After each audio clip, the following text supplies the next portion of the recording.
hari-hari pun. Saya pusing tadi belakang. Kita macam hasil. Kalau kerja pun saya anggota juga, kita boleh mula-mula. Kalau macam ni ada akan hampa datang, kita mula-mula sikit. Gaji kita RM3,000 lebih je.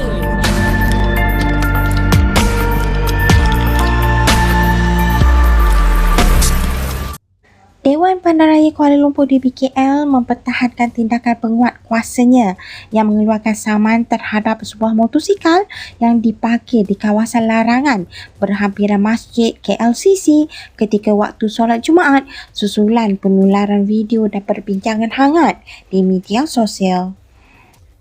Menerusi satu perkongsian di aplikasi TikTok, seorang lelaki meluahkan rasa tidak puas hati dan memohon agar penguat kuasa menggunakan budi bicara memandangkan pemilik motosikal berkenaan dipercayai menunaikan solat Jumaat ketika saman dikeluarkan. Bagaimanapun, menurut penjelasan anggota penguat kuasa terbabit, kawasan tersebut bukan lokasi parkir yang dibenarkan selain tindakan penguatkuasaan dibuat selepas aduan diterima daripada orang awam. Anggota berkenaan turut menegaskan bahawa beliau hanya menjalankan tugas mengikut peraturan yang ditetapkan.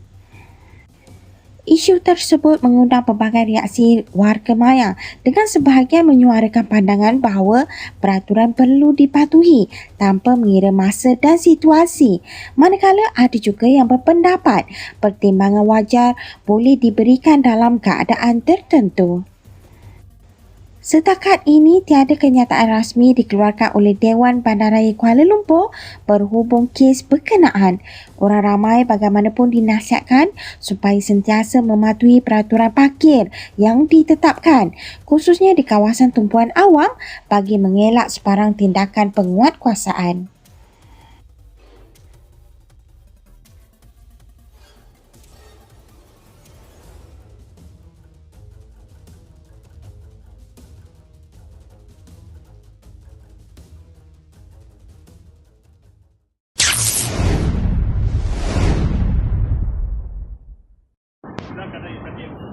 Assalamualaikum puan.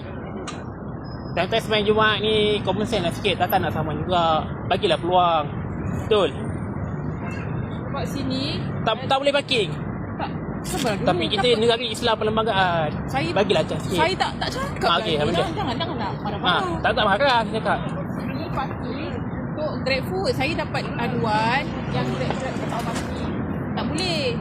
So saya nak ambil yang bukan GrabFood. So saya tak tahu yang parking kat sini ni sama ada pergi ke dalam ke undang-undang negara benda-benda kecil-kecil ni kita lebih kurang sikit. Saya datang sini pun bukannya hari-hari pun. Saya pusing tadi belakang. Kita macam kalau kerja pun saya anggota juga, kita boleh mula-mula. Kalau macam ni ada akan hampa datang, kita mula-mula sikit. Gaji kita RM3,000 lebih je. Saya memanglah amanah. Saya jawab aduan. Bagi chance sikit lah. Sekarang ni cik punya motor ke? Saya ni sebagai, bukan saya punya motor, tapi saya atas ihsan saya bertanggungjawab. Saya pun anggota juga, tapi saya bukan di BKL lah. Kita ada komersial, kita ular-ular sikit. Saya ni buat kerja, ambil gambar, aduan, so saya jawab. Tapi not good lah macam ni.